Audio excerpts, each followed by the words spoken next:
मैं डॉक्टर संदीप अंजनकर आज आपके सामने कुछ तथ्य रखना चाहूँगा म्यूकर माइकोसिस जिसे ब्लैक फंगस कहते हैं उसके बारे में। मैं आरोग्य नेत्रालय में कंसल्टेंट हूँ और 7 star orange city Alexis hospital में भी कंसल्टेंट हूँ, retina surgeon. No financial interest as such. कुछ फोटोग्राफ्स इंटरनेट से लिए गए हैं, बाकी ये सब एजुकेशन के लिए है। जो पेशेंट्स हमने अभी 7 स्टार में देखे, मैक्सिमम पेशेंट 7 स्टार के हैं, बाकी हॉस्पिटल्स के भी कुछ पेशेंट्स हमने इंक्लूड किए हुए। तो नंबर ऑफ जो पेशेंट म्यूकर के आज तक हमने देखे वो 135 पेशेंट देखे हैं, जिसमें से 81 पेशेंट्स का आंखें इन्वॉल्व थी। उसमें से 10 लोगों की दोनों आंखों में फंगस था या फिर दोनों आंखों में म्यूकर के साइंस थे। उसमें से 1-2 पेशेंट ऐसे थे जिनको एंडोफ्थेल्माइटिस यानी आंखों की एक तरह की बीमारी है जिसमें आंखों के अंदर पस भर जाता है, और इन सभी लोगों में से सिर्फ एक ही आंख हमने निकाली हुई है। 3 लोगों की डेथ हुई है। और ये देखा गया है कि जो कोविड के है, पोस्ट कोविड, तो मोस्ट ऑफ द पेशेंट जो थे, मैक्सिमम पेशेंट जो थे वो पोस्ट कोविड थे। उसमें से भी 14 दिन के आसपास आने वाले पेशेंट की संख्या काफी ज्यादा थी।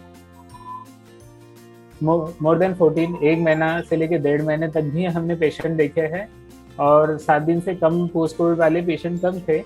नॉन कोविड पेशेंट्स भी थे 8, और 3 पेशेंट्स थे जो कि कोविड उनको ऑलरेडी चल रहा है और उन्हें म्यूकर माइकोसिस या ब्लैक फंगस डायग्नोज किया था।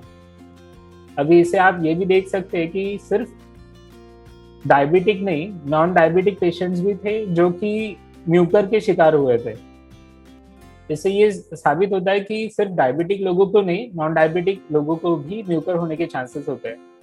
और एज सच देखा गया कि काफी पेशेंट जो थे जिनको कोविड के कारण डायबिटीज हुआ था, ऐसे भी काफी पेशेंट थे। इससे आपको क्लियर कट समझ में आ रहा होगा कि जो पेशेंट है वो 14 दिन के आसपास वाले सबसे ज्यादा थे जिनको कोविड होके गया है। 1-1.5 महीने तक के वाले पेशेंट्स हमने देखे हैं। डायबिटिक पेशेंट तो होता है, बट ये अकेला चीज नहीं है कि सिर्फ डायबिटिक वालों को होता है। नॉन डायबिटिक वाले भी पेशेंट्स थे जिनको म्यूकर हुआ था या ब्लैक फंगस हुआ था। बट अभी इतना सब कुछ मैं आपको बता रहा हूँ, बट आपको डरने की कोई जरूरत नहीं है, क्योंकि काफी पेशेंट अभी हमारे पास आ रहे हैं जो कि जिन्हें वो बस यही बात से डर रहे हैं कि उन्हें फंगस है या नहीं। वो थोड़ा सा आँख लाल हो जाती है तो उनको लगता है हमें फंगस हो गया है, या फिर दैट्स इट। यहाँ पे वही लिखा है कि all red I is not a black fungus, यानी हर एक लाल आँख ब्लैक फंगस नहीं है। और black fungus do not require I removal. जैसे मैंने आपको बताया, 135 आंखों में से सिर्फ एक इंसान की आँख थी जो हमें रिमूव करनी पड़ी थी, और इसमें डेथ रेट यानी जो मरने वालों की संख्या वो भी काफी कम है। जो जिनकी 3 लोगों की डेथ हुई या फिर एक इंसान की जो डेथ हुई है, वो ऐसी कंडीशंस में थे कि जहाँ से वो रिकवर नहीं हो पा रहे थे, या फिर उनके ब्रेन में इन्वॉल्व हो गया था, या ऐसे लोग थे जो कि बहुत लेट प्रेजेंट हुए थे। इन लोगों की डेथ होती है, बट अर्ली प्रेजेंटेशन यानी जल्दी जो लोग हमारे पास है उनमें से किसी की डेथ हुई नहीं है। और बिलीव मी, जितने भी लोग आए थे जिनकी आंखों में नजर थी, हम उनकी आंखों की नजर बचाने में भी सक्षम रहे। जिनकी आंखों की नजर गई थी उनकी आंखों को हमने नहीं निकाला है, वो आंखें भी हमने प्रिजर्व किया है। वो उस आंख से भले ही देख नहीं पाते होंगे, बट वो आंखों की तरह, दूसरी आंखों की तरह दिख रही है। जैसे मैं आप सभी लोगों को बता रहा था, रिस्क फैक्टर्स क्या क्या होता है इसमें। इम्पोर्टेंट तो डायबिटीज है, डायबिटीज, लिम्फोमा, ऑर्गन ट्रांसप्लांट, ये जो चीज़ है ये इम्यून सप्रेस करते हैं, यानी बॉडी में जो रोग प्रतिकार शक्ति है उन्हें ये कम करते हैं। आयरन ओवरलोड, जिसमें जैसे फेरेटिन लेवल बढ़ जाता है तो ये म्यूकर को एक ग्रोइंग प्लेटफॉर्म देता है, उसके कारण भी म्यूकर माइकोसिस बढ़ता है। HIV हो गया, एड्स हो गया। स्टेरॉइड्स और आयरन, ये 2 चीजें हैं जो कि ये फंगस को ग्रो होने में काफी मदद करती है। और इम्यूनोसप्रेसेंट्स का यूज ये सब चीजों के कारण काफी होता है। जैसे कि अभी हमने बताया कि कोमॉर्बिड कंडीशंस कौन सी है, तो एक तो मैलिग्नेंसी है, सेकेंडली अनकंट्रोल्ड डायबिटीज है, इम्यूनोसप्रेसिव ड्रग्स है, प्रोलॉन्ग आईसीयू स्टे, इन्हें आईसीयू में काफी दिन तक रहे, बट ये इसका कोई तथ्य नहीं है कि आईसीयू में रहने के कारण लोगों को म्यूकर होता है। वोरिकनाजोल थेरेपी ये एक तरह का एंटी फंगल ड्रग है। अभी लोग बोल रहे होंगे कि ये जो है ये इम्यून सप्रेस करता है वोरिकनाजोल, तो ये जो चीज है ये म्यूकर को बढ़ने में मदद करता है rather than helping it out. So voriconazole should not be given, यानी ये जो ड्रग है ये आपने म्यूकर के केसेस में नहीं देना है, इवन वो एंटी फंगल है तो भी। कुछ साइंस एंड सिम्टम्स है जो कि आपको पता होना चाहिए, जिसके लिए आपको डॉक्टर्स के पास जाना है, जैसे कि आंखें लाल होना, आंखों के अराउंड स्वेलिंग दिखना, आंखों में थोड़ा सा भी प्रॉब्लम होना, ये जो भी चीज़ें, इसके लिए आपको ऑप्थेल्मोलॉजिस्ट को एक बार दिखाना ज़रूरी है कि आपको म्यूकर है या नहीं। बुखार आया है, सर दर्द दे रहा है, बहुत समय से खांसी हो रही है, सांस लेने की तकलीफ हो रही है, उल्टी हुई या फिर उसमें आपको खून आ रहा है, या फिर थोड़ा सा भी मेंटल स्टेटस ऑल्टर्ड है, ऐसी जब कोई कंडीशंस होती है तो ये एक वार्निंग साइन होता है कि कुछ ना कुछ तो भी गड़बड़ चल रहा है, शायद म्यूकर है। अभी अगर आप ये देख रहे होंगे, इसमें आपको दिख रहा होगा, ये डराने के लिए नहीं है, ये सही बात है कि ये पिक्चर्स थोड़े से तकलीफदायक है, बट ये जरूर ये दिखाना कि इस तरह के प्रेजेंटेशंस आते हैं म्यूकर में, जैसे कि आंखों के अराउंड में आपको इस तरह से सूजन दिखती है और डिस्कलरेशन हो जाता है। जैसे अगर आप ये आंख देख रहे हैं, इस आंख का जो कलर है और इस आंख का कलर में आप अगर देखेंगे तो ये थोड़ा सा फेंट हो गया है, ये दूसरी साइन होती है कीमोसिस। कीमोसिस यानी आंखों की जो चमड़ी होती है वो फूल जाना, आंखें बाहर आना, जिसे प्रोप्टोसिस कहते हैं। टोसिस आंखों की पलक नीचे गिर जाना। ऑफ्थेल्मोप्लेजिया यानी आंखों का पैरालिसिस होना, जिसके कारण डबल दिखना, धुंधला सा दिखना, blurring of vision, sudden loss of vision, अचानक से दिखना बंद होना, ये कुछ आंखों से संबंधित कारण है जो आप म्यूकर के केसेस में देखोगे। कुछ बाकी सिम्टम्स जैसे सबसे इम्पोर्टेंट सिम्टम जो होता है, यानी इस तरह से आपको बताया जाए तो सिर्फ आंखों में इस जो प्रॉब्लम है ये म्यूकर का साइन नहीं है। म्यूकर नाक से शुरू होता है या फिर साइनसेस से शुरू होता है। तो आपको सबसे पहले नाकों में भारीपन लगेगा, या फिर सांस लेने में तकलीफ होगी, या आपको ऐसा लगेगा कि शॉर्टनेस ऑफ ब्रेथ है। यहाँ पे अगर आप प्रेस करेंगे तो ऐसा लगेगा चीक बोन के ऊपर कोई बहुत समय से दबा रहा हो, या फिर डल एकिंग पेन जिसे कहते हैं, इस तरह से पेन होता है। जैसे जिस तरह से जुकाम हो जाता है तो सांस लेने में तकलीफ होती है, ये इस तरह की कुछ साइंस होती है जो कि म्यूकर की तरफ जाती है। तो उसके बाद में आपको सेंस ऑफ स्मेल कम हो जाता है, फाउल स्मेलिंग स्मेल्स होती है, जो अगर आपके आजू बाजू उनको समझ में आएगा कि थोड़ा सा नॉर्मल स्मेल से गलत स्मेल आ रहा है, तो that is a foul smelling.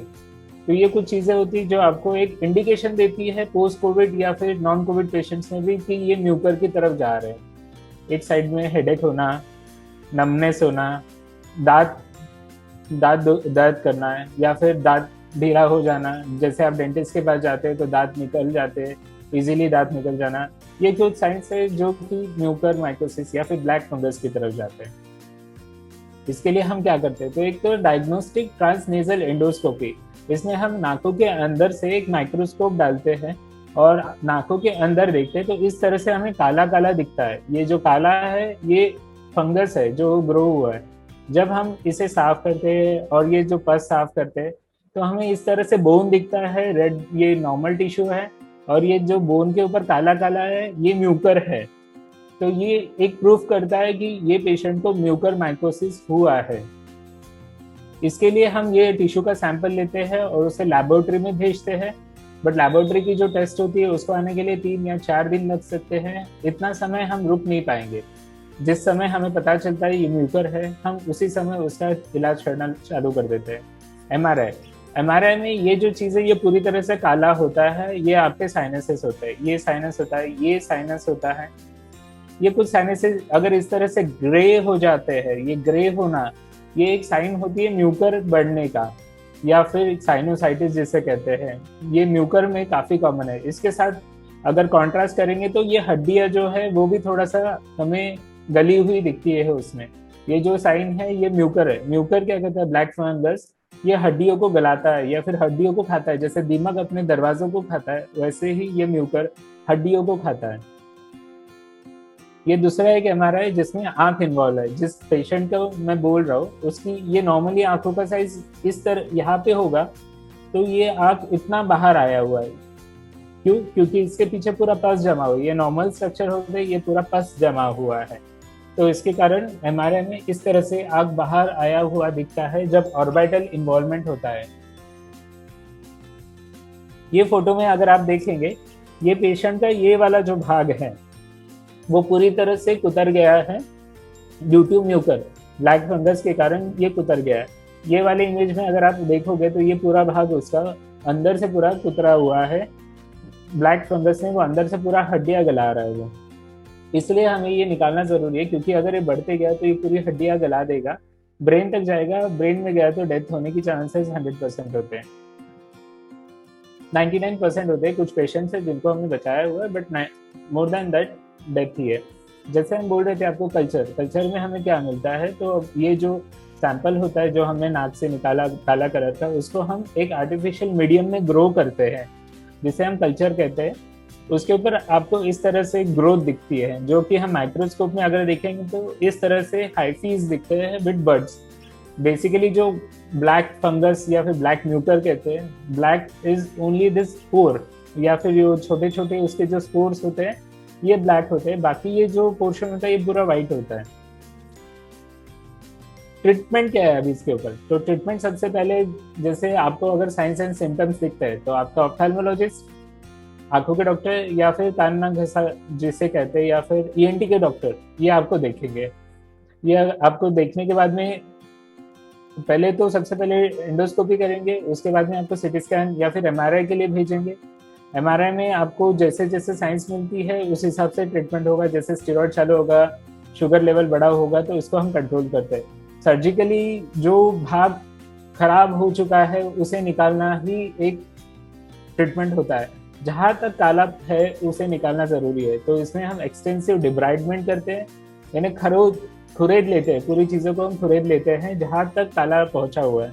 काला, नेक्रोटिक टिश्यू और फंगस, ये दोनों को कॉम्बिनेशन होता है। जितना डेप्थ तक गया है वो पूरा निकालना ज़रूरी हो जाता है। इस समय अगर आँखों के अंदर भी गया है तो आँखों का फैट निकालते हैं, आँखों की मसल्स को निकालते हैं, अगर ज़रूरत पड़े तो आँखों को भी निकालते हैं, depending upon extent of disease, यानी कितना डेप्थ तक वो डिसीज गया हुआ है। इसके साथ साथ हम एम्फोटेरेसिन बी देते हैं।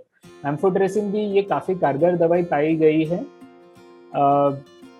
इस ब्लैक फंगस को ट्रीट करने में। इसकी जो डोजिंग होती है वो कम से कम 300 मिलीग्राम या फिर जिसे हम कहते हैं 150 to 300 मिलीग्राम पर डे के हिसाब से हम देते हैं। तो 300 मिलीग्राम का जो डोजिंग होती है वो पर डे देते हैं फॉर 14 डेज और 21 डेज, यानी 14 दिन या 21 दिन तक देते हैं, depending upon extent and severity of disease, यानी जो डिसीज है उसका कितना एक्सटेंट है या फिर कितना सीवियर फॉर्म ऑफ डिसीज है, उसके हिसाब से 2 हफ्ता या 3 हफ्ता हम एम्फोटेरेसिन बी देते हैं पेशेंट का।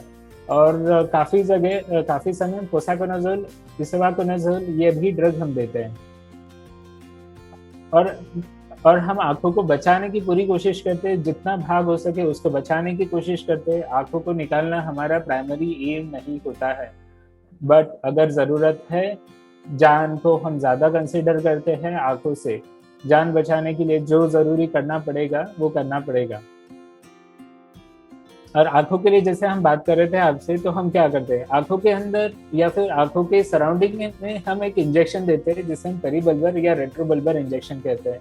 ये एक तरह का एक ऑर्बिट जो होता है वो एक एरिया होता है जिसमें हम ये इंजेक्शन को प्लेस करते हैं। तो एक बड़ा अमाउंट ऑफ द इंजेक्शन छोटे से जगह में रहता है जो कि फंगस को ग्रो होने से बचाता है। और ये देखा गया है कि अगर जिसको ज़रूरत नहीं उसको देने में कोई प्रॉब्लम नहीं है और उसका कोई रोल भी नहीं है। जिसको ज़रूरत है उसी को देना ज़रूरी है। जिसमें हमें छोटा सा भी ऐसा डाउट लगता है कि इसकी पलक नीचे आ रही है या फिर उसके MRI में हमको कोई बदलाव दिखता है, जैसे फंगस बढ़ रहा है या फिर, तो उस सिचुएशन में हमको देने में कोई नुकसान नहीं है, देना ज़रूरी हो जाता है और हम देते भी हैं। और बहुत सारे लोगों की आंखों की नज़र जाती है, स्टिल विजन का कोई क्राइटेरिया नहीं। अगर वो 6/6 यानी जो नॉर्मल नज़र है वो देख रहा होगा, या फिर 0 नज़र यानी जिसमें उसको लाइट भी नहीं दिखता है, वैसे भी पेशेंट्स को हम इंजेक्शन देते हैं अगर उसकी ज़रूरत है तो।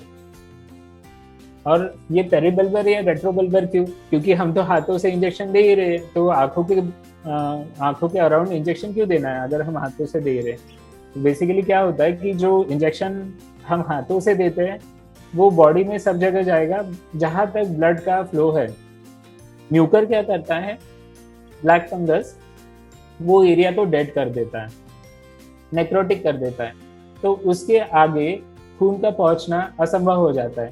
इस सिचुएशन में हमें लोकली उसको ट्रीट करना काफ़ी ज़रूरी हो जाता है, इसलिए पेरिबल्बर या रेट्रोबल्बर देते हैं ताकि छोटा अमाउंट ऑफ ड्रग छोटे से एरिया में बड़ा कॉन्सेंट्रेशन में काम करते रहे और उसका कोई साइड इफेक्ट नहीं है अगर हम उसको नॉर्मल कॉन्सेंट्रेशन जो अभी हमने लिख के दिया उस कॉन्सेंट्रेशन में दिए तो। अभी एज ग्रुप, जैसे मैंने बताया सबसे कम उम्र वाला मैंने जो देखा था वो एक मेडिकल इंटर्न था 21 साल का, जिसे म्यूकर हुआ था पोस्ट कोविड। बाकी मोस्ट कॉमन एज ग्रुप 50 साल के ऊपर के लोगों को ज़्यादा दिख रहा है। 30% ऐसे लोग थे जो 50 के नीचे थे जिन्हें हमें म्यूकर माइकोसिस या ब्लैक फंगस दिखा, और अभी तक ऐसा कोई डेटा नहीं है जिसमें एज ग्रुप डिस्ट्रीब्यूशन हो। अभी फिलहाल में एक छोटी सी लड़की 18 महीने की जिसके बारे में आज ही न्यूज़ आई है कि उसे म्यूकर माइकोसिस डायग्नोज किया है, बट वो भी अभी कॉन्ट्रोवर्शियल है क्योंकि उसके म्यूकर की रिपोर्ट्स आना बाकी है, तो मैं अभी तक उसके बारे में बोल नहीं पाऊंगा कि बच्चों में म्यूकर माइकोसिस है या नहीं, क्योंकि मेरे पास उसका एग्जैक्ट और फुल प्रूफ डेटा नहीं है। म्यूकर में क्या क्या हो सकता है ये तो मैंने आपको दिखाया, आँख बाहर आ सकती है, बाकी चीजें आंखों का पैरालिसिस, आंखों का और चेहरे का पैरालिसिस होता है एक साइड का जिसे फेशियल पैरालिसिस कहते हैं, जिसमें आंख बंद नहीं होती, इस तरह से खुली रह सकती है आंखें। एक पेशेंट के बारे में आपको दिखा रहे हैं जिसमें हमने ये पेशेंट को म्यूकर माइकोसिस की केस है जिसमें अगर आप देख पाओगे तो ये पूरा आंख सूजा हुआ है। इनको हमने पेरिबल्बर इंजेक्शन एम्फोटेरेसिन भी दिया, उसके बाद में पेशेंट का एक ही दिन में काफी ड्रास्टिक इंप्रूवमेंट होना चालू हो गया। ये एक दूसरा केस था जिसको हमने म्यूकर के लिए ऑपरेट किया था, जिसका आँख भी इन्वॉल्व था। आप देख सकते हैं ये पूरी पलक नीचे आ गई है, आँख बाहर आना चालू हो गई है, ये उसका फोटो था। ऐसे कंडीशंस में नॉर्मली आँख निकालने का एक ऑप्शन रहता है, बट हमने पेशेंट की आँख ना निकालते हुए आँखों के भीतर या फिर आँखों के बाजू में यहाँ पे और यहाँ पे हमने इंजेक्शंस दिए, जिसके बाद वाले ये कुछ फोटोग्राफ्स है। ये धीरे धीरे उसकी आँखों का जो सूजन है वो कम होने लग गया। डिकम्प्रेशन सर्जरी किया जिसके कारण जो आँख बाहर आया था वो अंदर चला गया। फैट रिमूवल किया, म्यूकर का यानी फंगस का जो वो लोड था वो कम किया, इंजेक्शन दिया, और आज तक पेशेंट की आँख निकालने की हमें ज़रूरत नहीं पड़ी। इवन तो काफ़ी बैड सिचुएशन में पेशेंट आए हैं हमारे पास, हमने स्टिल उनके लिए कोशिश किया है कि हम उनकी आँख ना निकालें। ये एक दूसरा केस है, ये 3 महीने से है और 3 महीने के बाद में हम इसको फिर से देख रहे हैं। इसको पैरालिसिस हुआ था आँखों का, फेशियल पैरालिसिस, जिसमें आँख खुली रह जाती है लोगों की। तो ये जो आँखें खुली है इसके कारण इसको तकलीफ थी, बट ये आँखों को भी हमने म्यूकर के लिए निकाला नहीं। ये आँख से बंदा देख पाता है। ये पेशेंट का टार्सोग्राफी यानी आँख की जो पलक है इसका ऑपरेशन किया, उसकी आँख भी बच गई है, वो आज देख भी रहा है और काफ़ी अच्छा कर रहा है। यानी पिछले 3 या 4 महीनों का हमारे पास में फॉलोअप है जिसमें हम पेशेंट्स को देख रहे हैं। पेशेंट की आँखों को निकालने की सही में ज़रूरत पड़ती नहीं है अगर हमने एग्रेसिवली ट्रीटमेंट पहले स्टेज से चालू किए तो। बट ये सब करने के लिए ज़रूरी होता है कि वो पेशेंट्स को डॉक्टर के पास जल्द से जल्द पहुंचना ज़रूरी है।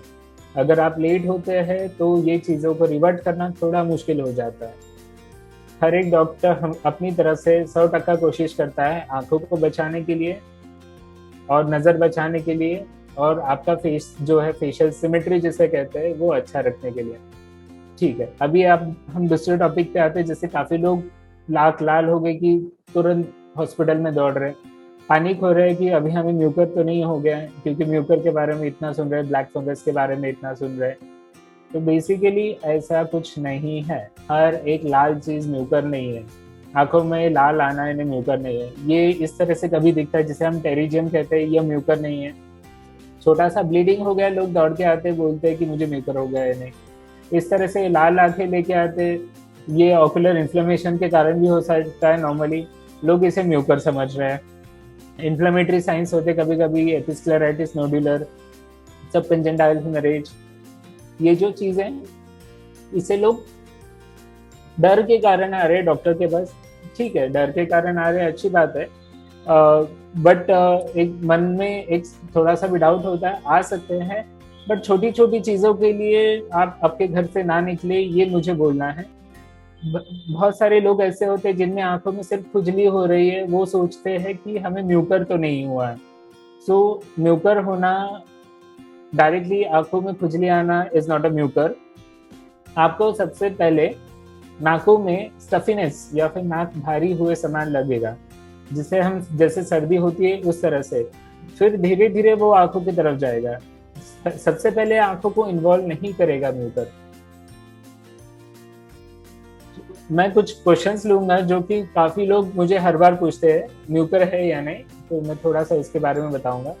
सी एक्चुअली म्यूकर कहाँ से जाता है? म्यूकर का एंट्री पॉइंट मुंह और नाक है। ठीक है, नाक से जाने वाला साइनस में जाता है, साइनस से आंखों में जाता है, आंखों से ब्रेन में जाता है, आंखों से और साइनस से ब्रेन में जाता है।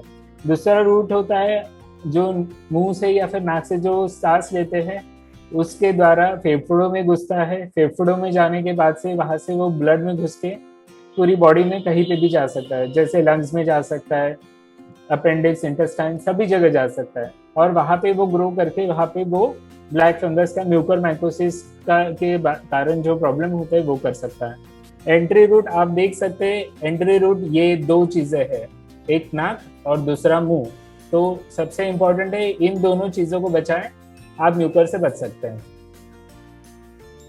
काफी बच्चे आते हैं जिनकी आंखें अचानक से लाल हो गई है तो वो उसको म्यूकर समझ रहे हैं, ऐसे नहीं है। म्यूकर ये म्यूकर नहीं है, ये हेमोरेजिक कंजंक्टिवाइटिस है, सूडोमेम्ब्रेनस कंजंक्टिवाइटिस है। ये पेशेंट को हमने देखा तो ये पेशेंट के मम्मी पापा या फिर ये खुद कोविड पॉजिटिव थे जिस दिन देखा उस दिन, बट ये म्यूकर नहीं है। इसको हम एंटीबायोटिक्स और लो पोटेंट स्टेरॉइड से ट्रीट करते हैं विथ मेम्ब्रेन रिमूवल। ये जो मेम्ब्रेन आई है इसको निकालते हैं। ये म्यूकर नहीं है, ये ब्लैक फंगस नहीं है, ये दूसरा डिसीज है जिसे हम सूडोमेम्ब्रेनस कंजंक्टिवाइटिस कहते हैं। दूसरा एक केस होता है जहाँ पे आपको आंखों के अराउंड इस तरह से स्वेलिंग दिखती है, आंख फुले समान दिखती है। लोग आ जाते हैं ये हमें ब्लैक फंगस हो गया या नहीं, ये ब्लैक फंगस नहीं है, इसे ऑर्बिटल सेल्यूलाइटिस कहते हैं। इसे हम एंटीबायोटिक से ट्रीट करते हैं, एंटी फंगल की इसमें कोई रोल नहीं होता है। ये एक पेशेंट आए हैं, इनको लगा इनकी आंखों में फंगस है। अगर आप देख सकते हैं ये फुला हुआ है, इसे हम स्टाई या फिर सेल्यूलाइटिस का एक प्रकार कहते हैं। ये भी एंटीबायोटिक से ट्रीट हो सकता है, ये भी म्यूकर नहीं है। काफी पेशेंट आते हैं जिनमें इस तरह का ब्लैकनिंग हो जाता है या फिर फुले समान हो जाता है, डार्क सर्कल्स आने वाले पेशेंट्स आ रहे हैं, इस तरह से पेशेंट्स आ रहे हैं, इनको लग रहा है इनको म्यूकर है। काफी चीजें हैं जो कि म्यूकर के अलावा भी आंखों में हो सकती है, जिसके लिए आप ऑब्वियसली डॉक्टर के पास आके आपका कंफर्म कर सकते हैं चीजें। ऑफ्थेल्मोलॉजिस्ट के पास आके, आंखों के डॉक्टर के पास आके ये कंफर्म कर सकते हैं। बट ये तीनों चीजें म्यूकर नहीं है। आंखों के नीचे सूजन आना, आंखों के नीचे काला आना या फिर इस तरह से काला होना, ये ब्लैकनिंग, डार्क सर्कल्स, पिगमेंटेशन हो सकता है, ये म्यूकर नहीं है। और person can get infected by black fungus by eating raw food. यानी इसमें ऐसा पूछा गया, एक प्रश्न ऐसा पूछा गया था कि जैसे कच्चा खाना खाना या फिर ना पका हुआ खाना खाने से ब्लैक फंगस हो सकता है क्या? अभी तक इसके बारे में कोई डेटा अवेलेबल नहीं है जो कि ये प्रूफ कर सके कि ब्लैक फंगस रॉ फूड खाने से या कच्चा खाना खाने से हो सकता है। बिटाडिन गागल्स, काफी पेशेंट्स पूछते हैं हमें बिटाडिन गागल्स करने का, क्या करने का। हम रोज बिटाडिन गागल्स कर रहे हैं, हमको कोविड नहीं होगा, बहुत सारे प्रश्न लेके आते हैं। एक बात बता दें, बिटाडिन वालों ने खुद कहा है कि उसका antiseptic product have not demonstrated to be effective for the treatment और प्रिवेंशन ऑफ कोविड-19 और एनी वायरस। बिटाडिन गार्गल करने से आप कोविड-19 या म्यूकर को नहीं बचा सकते हैं। आपको बताया एंट्री साइट एक ही है, मुंह और नाक, आप उसको क्लोज रखिए, आप इस चीज से बच सकते हैं, आपको बिटाडिन गार्गल्स की जरूरत नहीं है। It is not effective for COVID virus और any virus, Betadine gargles don't have any effect. Steam inhalation, काफी लोग बोलते हैं स्टीम इनहेलेशन से फायदा हो सकता है, नहीं हो सकता है। सी एक्चुअली ये थोड़ा सा कंट्रोवर्शियल है। कुछ लोग बोलते हैं स्टीम इनहेलेशन करने से म्यूकोजल लाइनिंग, नाक की जो लाइनिंग है वो डिस्टर्ब होती है, जिसके कारण म्यूकर माइकोसिस होने का चांस बढ़ सकता है, बट इसका कोई प्रमाण नहीं है। स्टीम इनहेलेशन आप ले सकते हैं बट ड्यू रिस्क, तो आप नहीं लिए तो भी चलेगा, लेने से कोई ज्यादा नुकसान नहीं है। काफी लोगों के कंट्रोवर्शियल है तो मैं इसमें ज्यादा डिटेल में नहीं जाऊंगा। पोस्ट कोविड ऑक्यूलर इन्फ्लेमेशन, जैसे मैं आप सबको बता रहा था कि जो कोविड हो चुके पेशेंट्स हैं उनमें काफी लोगों में आंखें लाल दिखना स्वाभाविक है। जिस तरह से ये इस तरह की जो आंखें है पोस्ट कोविड ऑक्यूलर इन्फ्लेमेशन जिसे हम कहते हैं वो है। यहाँ पे अगर आप देख पाएंगे तो काफी रेड आंख है, बट ये म्यूकर माइकोसिस नहीं है। ये काफी कोविड के बाद में जो इंफ्लेमेटरी साइंस है बॉडी में, काफी इंफ्लेमेटरी साइंस जैसे साइटोकाइंस बढ़ जाते हैं, उसके जो रिएक्शनरी साइंस है उसके कारण आंखें लाल हो जाती है। तो ये म्यूकर माइकोस की तरफ जाते नहीं है। पोस्ट कोविड काफी पेशेंट्स मेरे पास आ रहे हैं जो कि यही बातों से डर रहे कि उनकी आंखें लाल हो गई, उन्हें म्यूकर है या नहीं। हर एक आंख लाल आंख म्यूकर नहीं, ये बात समझ लीजिए। स्टिल आप डॉक्टर के पास जाइए, कोई प्रॉब्लम नहीं है। आपको डॉक्टर लुब्रिकेंट्स और लो पोटेंट स्टेरॉइड्स या एंटी इंफ्लेमेटरी ड्रॉप्स से ठीक कर सकते हैं, बट ये आप डॉक्टर को दिखा के ही शुरू करिए, आप खुद से ना शुरू करें। बट यहाँ पे भी आपको डरने की जरूरत नहीं है, ये म्यूकर नहीं है। काफी बच्चे आ रहे हैं या फिर काफी एडल्ट्स है जो कि आपको कंप्यूटर यूज कर रहे हैं, घर में होम क्वारंटाइन है, मोबाइल यूज हो रहा है, कंप्यूटर यूज हो रहा है, जिनकी आंखें दर्द कर रही है, पेन हो रहा है, आंखें लाल हो जा रही है, हेडेक हो रहा है, फटीग हो रही है आंखें, ये सब भी म्यूकर नहीं है। इसे हम कंप्यूटर विजन सिंड्रोम कहते हैं, जिसमें आंखें लाल हो जाती है। इसके लिए आपको बस 20-20 रूल फॉलो करना है। 20 मिनट का काम करने के बाद आपको 20 सेकंड के लिए आंखें बंद करनी है, 20 सेकंड दूर की चीजें देखनी है। जैसे कि अगर आप कभी भी कोई भी चीज की तरफ बहुत ज्यादा कंसंट्रेशन से देखते हैं, इवन तो कंप्यूटर स्क्रीन हो या कुछ भी हो, आपकी आंखें कांस्टेंट स्ट्रेस में होती है। वो कांस्टेंट स्ट्रेस जो होता है वो आंखों में ड्राइनेस लाता है, क्योंकि आप ब्लिंक करना भूल जाते हैं। सो एक ब्लिंकिंग मैकेनिज्म एक बहुत इंपॉर्टेंट चीज होती है जो आंखों की एक जो परत होती है, लेयर होती है पानी की, उसको मेंटेन रखता है। जब आप बहुत समय तक आंखें ब्लिंक करना भूल जाते हैं तो वो आंखों की जो परत है वो डिस्टर्ब होना चालू हो जाती है, जिसके कारण ड्राई आईज होता है, जिसे हम कंप्यूटर विजन सिंड्रोम कहते हैं। इसे भी हम लुब्रिकेंट से ठीक कर सकते हैं। इससे बेटर है जो आपका कंप्यूटर टाइम है या फिर मोबाइल टाइम है, इसको आप थोड़ा रिस्ट्रिक्ट कीजिएगा। पेशेंट काफी आते हैं इचिंग इरिटेशन के साथ, can be due to dry eyes. जैसे मैंने आपको बताया कंप्यूटर में आजकल काफी लोग काम कर रहे हैं या फिर मोबाइल पे काफी वक्त तक लोग टाइम वेस्ट कर रहे हैं या फिर टाइम यूज कर रहे हैं। सो ये एक तो वो उसे के कारण ड्राई आइज हो सकती है। दूसरा एक होता है ब्लेफराइटिस। ब्लेफराइटिस बोले तो आंखों का जो पलक होती है उसके ऊपर क्रस्टिंग हो जाना, इस तरह से क्रस्टिंग हो जाती है। तो नॉर्मली जो आंखों के पलकों से आने वाला जो सेक्रेशन होता है वो कहीं ना कहीं तो भी डिस्टर्ब हो जाता है। इस वजह से जो नॉर्मल टीयर फिल्म होती है या फिर नॉर्मल जो टीयर फिल्म होती है, आंखों के ऊपर जो पानी की एक लेयर होती है, परत होती है, वो डिस्टर्ब हो जाती है। इसके लिए आपको आंखों की पलकों को क्लीन रखना जरूरी है। आप Johnson's baby tear free shampoo से भी आंखों के पलकों को क्लीन कर सकते हैं। कुछ दवाई दे सकते हैं जिसके लिए आपको डॉक्टर बता सकते हैं आपके। कुछ लोग पूछ रहे थे फेरेटिन का या फिर ग्लूकोज का कुछ रोल है। हाँ है, म्यूकर के ग्रोथ में ये दो चीजें काफी इंपॉर्टेंट होती है। जैसे आपने अगर देखा होगा काफी लोग डायबिटिक होते हैं, काफी लोगों को स्टेरॉइड्स दे रहे हैं। इसके साथ साथ काफी लोगों को अगर हम उनका फेरेटिन लेवल चेक करते हैं तो फेरेटिन लेवल काफी हाई मिला हुआ है। तो ये जो चीज है इसके मैं डिटेलिंग में आपको जाऊंगा नहीं, ये इतना ज्यादा इंपॉर्टेंट नहीं है। बस इसमें इतना ध्यान रखिए, आयरन और ग्लूकोज ये दो चीजें म्यूकर का जो स्पोर्स होते हैं उनको ग्रो करने में मदद करता है। तो इसीलिए हम डी डाइमर ऐसे करते हैं जिसमें हमें कोआगुलेशन फैक्टर पता चलता है, फेरेटिन लेवल चेक करते हैं जिसमें हमें आयरन ओवरलोड पता चलता है, ग्लूकोज के लिए हम डायबिटिक पेशेंट्स में ग्लूकोज चेक करते हैं। ये कुछ चीजें जो म्यूकर को या फिर ब्लैक फंगस को ग्रो करने में मदद करती है। तो ये भी चीजें हमें देखना जरूरी हो जाता है जब हम म्यूकर डायग्नोसिस करते हैं कि अगर उसका फेरेटिन लेवल बढ़ा हुआ है, ग्लूकोज बढ़ा हुआ है, या फिर और क्या बाकी फैक्टर्स है, मल्टी फैक्टोरियल है बेसिकली म्यूकोरमाइकोसिस। तो ये कुछ चीजें जो उसको बढ़ाती है, तो हमें इसकी तरफ भी ध्यान देना पड़ता है। एंटी फंगल प्रोफिलैक्सिस, काफी लोग पूछ रहे हैं कि मुझे म्यूकर नहीं होना चाहिए, तो मैंने रोज एंटी फंगल खाने का क्या, या फिर कुछ खाने का जिसके कारण मुझे म्यूकर नहीं होगा। ऐसा कोई ज़रूरत नहीं है, उसका कोई रोल नहीं है। आप एंटी फंगल वैसे ही कम है मार्केट में, जिनको चाहिए उन्हीं को मिल नहीं रहा है। तो आपने आपके हिसाब से या फिर बिना डॉक्टर के परमिशन से एंटी फंगल लेने की कोई ज़रूरत नहीं है। उससे आप ब्लैक फंगस से नहीं बच सकते हो। ब्लैक फंगस से बचने के लिए एक ही चीज़ है, मास्क पहनना, नाक और मुंह को अच्छे से ढके रखना। इसलिए इसका कोई रोल नहीं बनता है। आप कितना भी कोशिश कर लीजिए, आप एंटी फंगल प्रोफिलैक्सिस एंड पहले से एंटी फंगल ड्रग्स लेके आप म्यूकर से नहीं बच सकते हैं, और ऐसा कोई कहीं प्रूफ नहीं है। ये किसमें देना ज़रूरी हो जाता है, जैसे कुछ पेशेंट्स होते हैं जिनकी इम्यूनो कॉम्प्रोमाइज कंडीशंस है, जो ऑलरेडी लो इम्यूनिटी वाले हैं, उनमें हम एंटी फंगल दे सकते हैं। वो भी डॉक्टर्स की परमिशन के, जो भी ट्रीटिंग डॉक्टर है वो अगर सोचते हैं कि इसे ज़रूरत है, जैसे काफ़ी रिनल पेशेंट्स है या फिर बाकी पेशेंट्स है जिनमें काफ़ी लो इम्यूनिटी हो जाती है, या फिर एंटी कैंसर ड्रग्स के ऊपर जो है इनमें काफ़ी लो इम्यूनिटी हो जाती है, वो पेशेंट्स फंगल ग्रोथ के लिए ज़्यादा प्रोन होते हैं, क्योंकि वो उनका एक डिफेंस मैकेनिज्म जो होता है वो पूरी तरह से चला गया रहता है। इसलिए उनमें हम एंटी फंगल ट्रीटमेंट दे सकते हैं।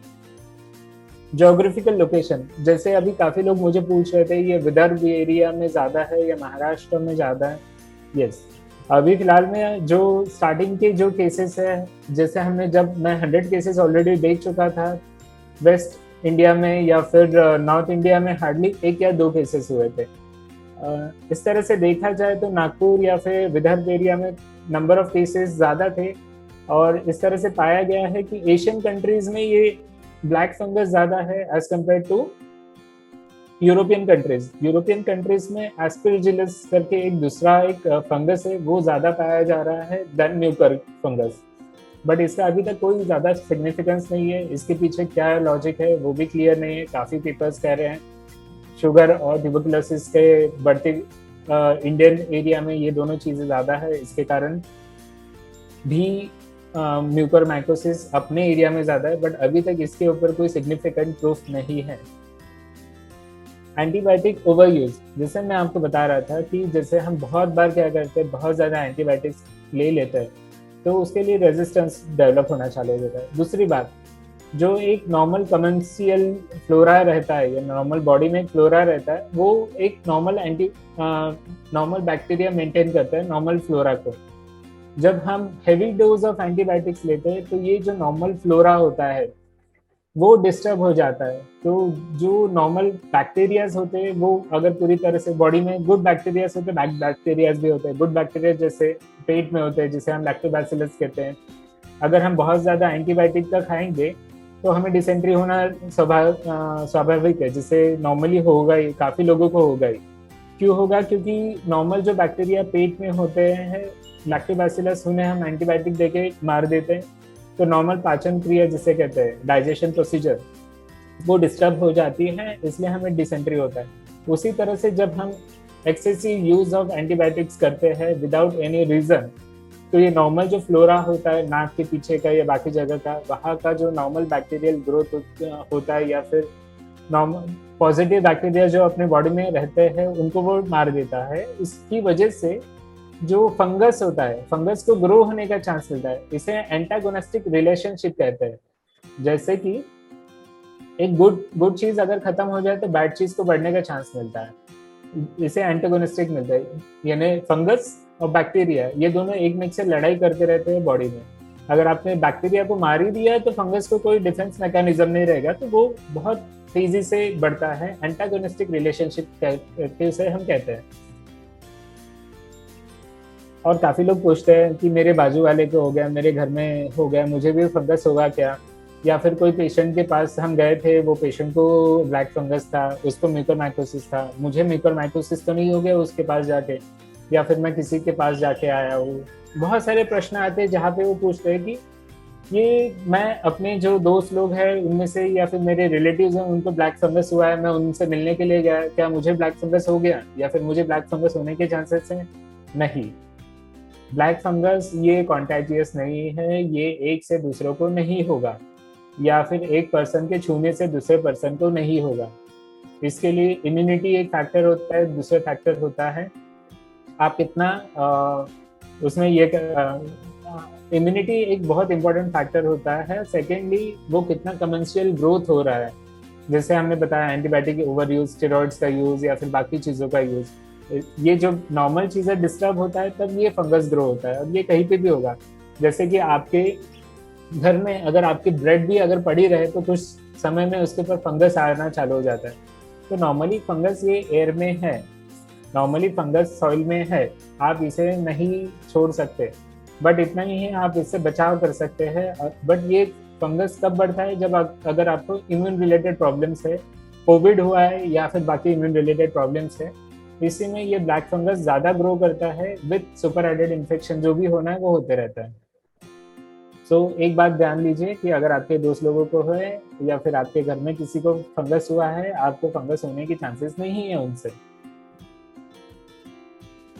काफी लोग रेमडेसिविर को गाली मार रहे हैं या फिर उसके कारण ब्लैक फंगस बढ़ रहा है। काफी पेशेंट्स सारे बोल रहे हैं कि मुझे रेमडेसिविर दिया गया तो मुझे ब्लैक फंगस होगा। अभी तक इसके ऊपर कोई फुल प्रूफ डेटा अवेलेबल नहीं है कि रेमडेसिविर के कारण म्यूकरमाइकोसिस बढ़ रहा है या फिर रेमडेसिविर के कारण आप ब्लैक फंगस के शिकार हो रहे हैं।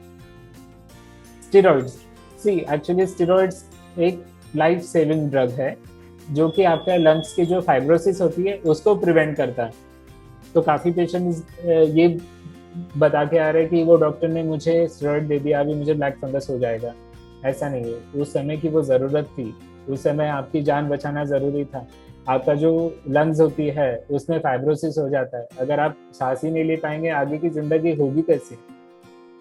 वो ये स्टेरॉइड्स वो फाइब्रोसिस होने से बचाता है। So that is a life saving drug at the time of Covid. Covid के समय वो काफ़ी ज़रूरी था, आपके डॉक्टर ने आपको सही समय पे सही ट्रीटमेंट सही इलाज किया हुआ।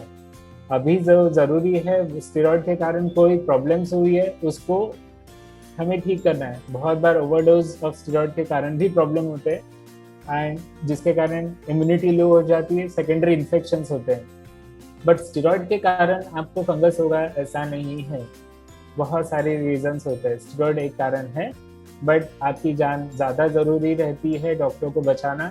सेकेंड चीज़, अभी अगर आप देखोगे तो हज़ारों लोगों को कोविड हो चुका है, बट हार्डली 0.03% लोग हैं जिनको म्यूकर या फिर ब्लैक फंगस हुआ है। तो amount of black fungus as compare to COVID या फिर as compare to normal population बहुत ही कम है। तो हमें अगर इन जनरल सोचना है तो स्टेरॉइड लोगों की जान बचा रहा है। फंगस ये काफ़ी मल्टीफैक्टोरियल डिसीज होने के कारण हम किसी भी चीज़ को डायरेक्टली ब्लेम नहीं कर सकते। एक चीज़ होती है डैम्प एंड डर्टी मास्क। काफ़ी लोग वही पुराने मास्क डेली वही मास्क पहनते हैं, वही कहीं पे पड़ा रहता है वही वापस पहन लेते हैं, गीले मास्क पहन लेते हैं। बहुत बार पसीना आना, अभी जैसे एनवायरनमेंट गर्म है तो पसीना आता है जिसके कारण आपके मास्क गीले हो जाते हैं, वही मास्क पहने रहते हैं। तो ये जो चीज़ें हैं ये आपके फंगस को ग्रो होने में मदद करती है, इसलिए डेली मास्क धोना काफ़ी ज़रूरी हो जाता है। और कॉटन मास्क होगा तो डेली धोइए। नॉर्मल अगर आप यूज़ एंड थ्रो वाले मास्क यूज़ करते हैं तो उसे आप चेंज करते रहिए। N95 मास्क अच्छे होते हैं, सभी लोगों के लिए तो नहीं, बट जो नॉर्मल डॉक्टर्स या फिर जो प्रोफेशनल वर्कर्स है उनके लिए N95 ज़रूरी है। बाकी लोग नॉर्मल डबल मास्क पहन सकते हैं, बट उसे धो के स्वच्छ मास्क पहनना ज़रूरी है। आप डर्टी मास्क पहनेंगे, आप खुद फंगस को इन्विटेशन देंगे कि इन्विटेशन दोगे बढ़ने के लिए। एक होते हैं मोनोक्लोनल एंटीबॉडीज। सो बेसिकली जैसे कि अगर आप देख रहे हैं बहुत सारे ड्रग है, जैसे टोसिलुमाब है या फिर बाकी जो भी ड्रग्स है जो कि एंटी कैंसर के लिए यूज़ होते हैं, या फिर जिनमें हमने कोविड के समय लोगों को दिए गए हैं यही कारण कि कोविड से बच सके। इसके कारण फंगल के जो चांसेस है वो थोड़े इंक्रीज हो जाते हैं। ऐसा एक पेपर में दिया, एक जो आर्टिकल है उसमें मेंशन्ड है, बट इसके कारण बहुत ज़्यादा मुझे आर्टिकल्स इसके ऊपर मिले नहीं है।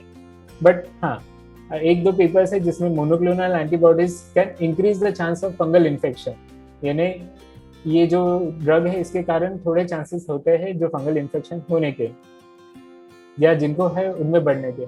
चलो अभी बहुत सारी चीजें हो गई, अभी अभी हम ये देखेंगे कि अगर मुझे फंगल यानी मुझे फंगस से बचना है तो हमें क्या करना जरूरी है। How can I lower the risk of mucormycosis. Important है N95 मास्क या फिर कोई भी मास्क जो आपका फेस या आपके मुंह को कवर कर सके। आपका मास्क जो है वो यहाँ पे नहीं होना है, यहाँ पे नहीं होना है, यहाँ पे पूरी तरह से ऐसे पैक्ड होना है, जिसके कारण एंट्री साइड नहीं होना है, neither for Covid neither for Mucor. दूसरा, ये सिर्फ जो फंगस होता है ये सॉइल में भी होता है या एयर में भी होता है। तो जैसे आप क्लोज कांटेक्ट टू सॉइल होते हैं तो वॉश कीजिए, हाथ पैरों को वॉश कीजिए। जैसे गार्डनिंग वाले जो होते हैं या फिर जैसे हमें जो पता है कि अभी तो ये म्यूकर जो ये सभी लोगों में कॉमन है, पहले ये फार्मर्स में ज्यादा कॉमन था क्योंकि वो डायरेक्टली सॉइल के कांटेक्ट में थे। यानी जब तक अभी तक 2020 तक जितने भी केसेस थे वो फार्मर्स लोगों में ज्यादा थे। हार्डली 1 या 2 केस मिलता था पूरे साल भर में, या नहीं भी मिलता था, और जो भी होता था वो फार्मर्स या गार्डनर्स को होता था क्योंकि वो डायरेक्टली सॉइल के कांटेक्ट में थे। तो इसलिए जो भी कांटेक्ट सॉइल के कांटेक्ट में रहेंगे उन्हें हाथ पैर धोना जरूरी है। पूरे लॉन्ग पैंट लॉन्ग शर्ट पहनिए और साथ ही साथ ग्लव्स पहनिए, शूज पहनिए जब भी आप सॉइल में जाते हैं। अगर आपकी बॉडी के ऊपर कहीं कोई कट है, कहीं कोई डैमेज है, आप उसको क्लीन कर लीजिए। ये जो चीज़ें इसे हम थोड़ा सा सीरियसली लीजिए। सेकेंडली, जैसे मैंने आपको बताया, मास्क पहनिए, ग्लव्स पहनिए, हाथ पैरों को अच्छे से धोइए, क्लीन रखना ज़रूरी है। फंगस ये डर्टी एनवायरनमेंट में ग्रो होता है। अगर आप खुद को क्लीन रखोगे फंगस का ग्रोथ वैसे ही कम हो जाएगा। काफ़ी लोग पूछ रहे हैं कोई आई एक्सरसाइज तो नहीं है जिसके कारण हम फंगस से बच सकते हैं। नहीं है, कोई आई एक्सरसाइज आपको फंगस से नहीं बचा सकते या आपकी आंखों को नहीं बचा सकती है। There is no role of any eye exercise, only one exercise helps, that is wearing a mask whenever you are in a public place. जब भी आप पब्लिक प्लेस में हैं आपने मास्क पहनना जरूरी है। कोई आई एक्सरसाइज काम नहीं करने वाली, किसी भी प्रकार का आप आई एक्सरसाइज के पीछे ना पड़े।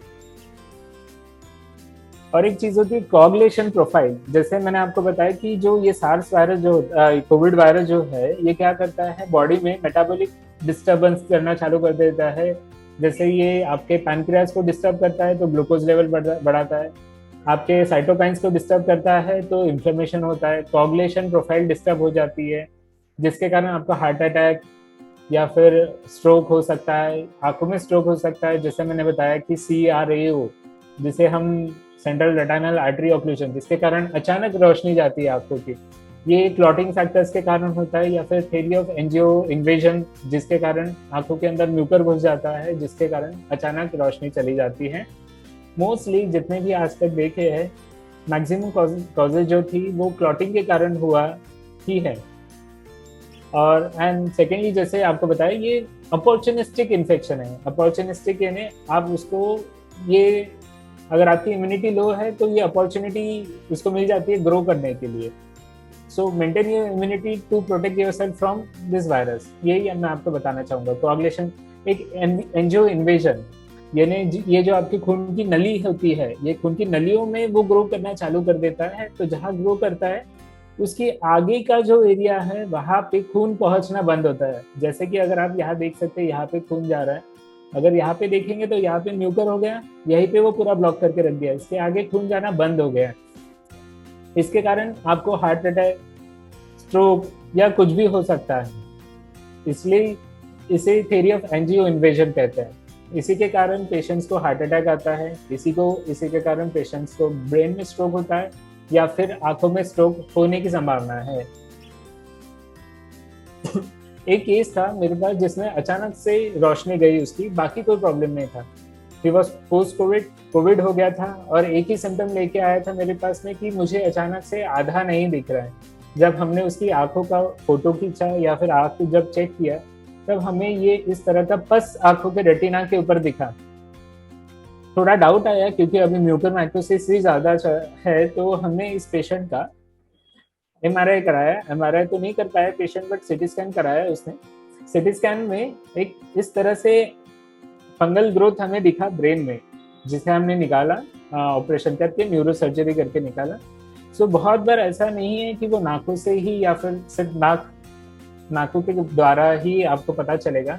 कभी कभी अचानक रोशनी जाने के बाद में भी हम म्यूकर को सस्पेक्ट करते हैं। जैसे ये पेशेंट में अगर आप देख पाएंगे, ये एक म्यूकर का बड़ा सा ब्रेन में बैठा हुआ बहुत बड़ा सा म्यूकर है। बट ये पेशेंट को मल्टी ऑर्गन डैमेज हुआ था, जस्ट बिकॉज क्योंकि म्यूकर ऑलरेडी डिसेमिनेट हो गया था पूरी बॉडी में। डायबिटीज एक सबसे इंपॉर्टेंट चीज है। डायबिटीज ये क्या करता है, कोविड जो वायरस होता है ये क्या करता है, आपके जो एंडोथेलियल सेल्स होती है, बीटा सेल्स होती है बॉडी में, जो पैनक्रियास की जो सेल्स होती है ना, उसे मार देता है।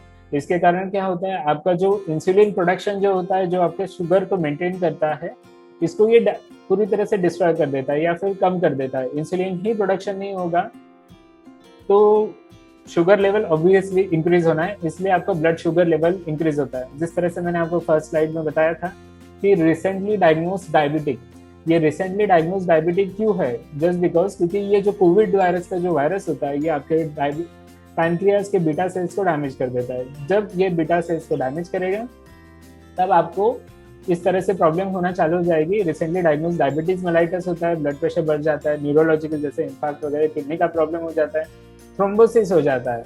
जैसे हमने बताया, necrotic thrombosis is multifactorial, either it may be angio invasion, यानी खून में होने के कारण, क्लॉटिंग फैक्टर्स बढ़ने के कारण, या डायबिटीज के कारण भी थ्रोम्बोसिस हो सकता है, यानी उसके आगे क्लॉटिंग हो सकती है, स्ट्रोक हो सकता है।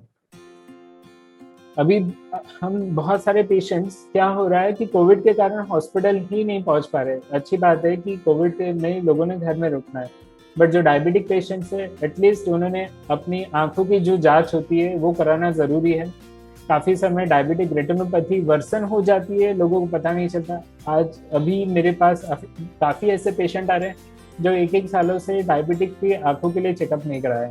उनमें अचानक से आंखों में खून आ गया है, इस तरह से खून आता है आंखों में, एडिमा हो जाता है, मैकुलर एडिमा, इस तरह से पीला पीला दिखना बंद हो जाता है। काफी पेशेंट में विट्रियस हेमरेज हुआ है।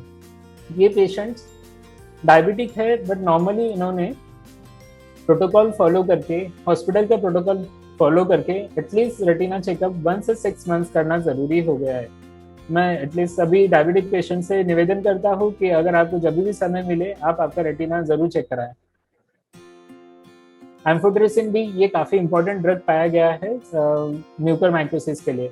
इसके कुछ कॉम्बिनेशन या टाइप्स होते हैं, जैसे डीऑक्सीकोलेट या फिर लिपिड के ड्रग्स होते हैं। डीऑक्सीकोलेट ये बहुत सस्ता ड्रग होता है, ये नॉर्मली अवेलेबल है, या फिर अभी तो एक भी ड्रग अवेलेबल नहीं है। सब ड्रग्स अभी फिलहाल में गवर्नमेंट के रेगुलेशन के हिसाब से पेशेंट को ही डायरेक्टली प्रोवाइड किए जाते हैं।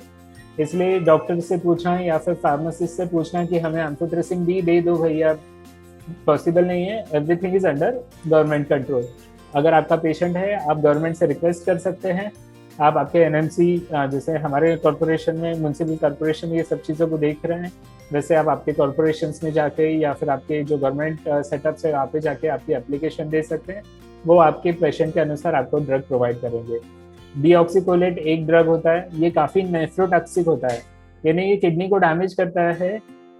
इसीलिए लिपिड सोल्यूबल ड्रग्स बनाए गए हैं, जो कि amphotericin B lipid complex, liposomal amphotericin B, या फिर कोलाइडल डिस्पर्शन एम्फोटेरेसिन बी, ये कुछ प्रकार के लिपिड सोल्यूबल या फिर लिपिड कॉम्प्लेक्स जो ड्रग्स हैं, ये थोड़े से कम नेफ्रोटॉक्सिक होते हैं, यानी ये किडनी को उतना डैमेज नहीं करते।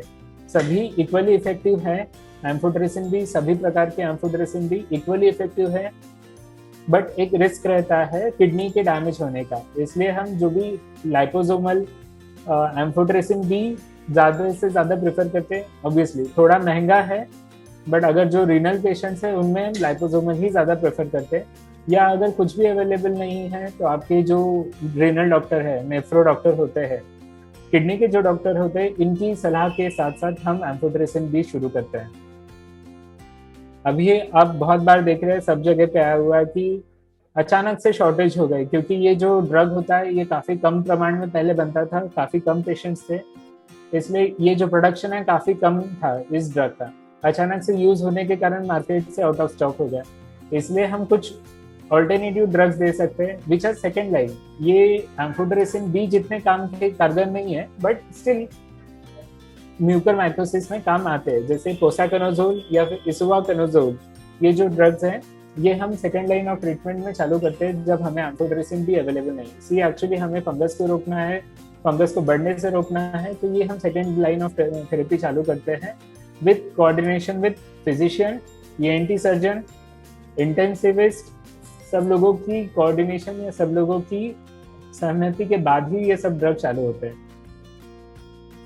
जैसे अभी मैं लास्ट डूज एंड डोंट्स बताना चाहूँगा। शुगर को कंट्रोल कीजिए, control hyperglycaemia, monitor blood glucose level post Covid, यानी कोविड के बाद में आप आपका शुगर लेवल चेक करते रहिए घर में। स्टेरॉइड का कम से कम यूज कीजिए, क्लीन स्टेराइल वाटर यूज कीजिए, humidifier during oxygen therapy use होना चाहिए। एंटीबायोटिक्स एंड एंटी फंगल ये जुडिशियसली यूज होना चाहिए काफ़ी पेशेंट। और जो ड्रग का जो क्वांटिटी जैसे मैंने बताया 300 मिलीग्राम पर डे के हिसाब से देना है, तो उस हिसाब से अगर वो हाईएस्ट कॉन्सेंट्रेशन में अगर जब ड्रग जाता है तभी वो उसका 100% काम आएगा। अगर लो डोज देंगे तो ऑब्वियसली उसका रिएक्शन आने की संभावना है। तो highest concentration required as per the patient. Maybe कोई पेशेंट को 100 मिलीग्राम की ही जरूरत पड़ेगी, तो हाईएस्ट कॉन्सेंट्रेशन उसके लिए 100 मिलीग्राम ही होगा। जिसके लिए 500 मिलीग्राम 300 मिलीग्राम की जरूरत है उसके लिए 300 मिलीग्राम होगा। उसका ऐसा रहता है 5 to 10 मिलीग्राम पर केजी बॉडी वेट के हिसाब से हम वो देते हैं। और do not miss the warning science. अभी डोंट्स, कोई भी वार्निंग साइन को मिस नहीं करना है। जिस तरह से आपकी आंखों में लाल आया है, खुजली वगैरह छोड़ दीजिए, बट आंखों में लाल है, आप आपके डॉक्टर को दिखाइए। साइनस ब्लॉक हुआ है, सांस लेने की तकलीफ है, जल्द से जल्द आप आपके ईएनटी के डॉक्टर को दिखाइए। एग्रेसिव ट्रीटमेंट लेने में कोई नुकसान नहीं है।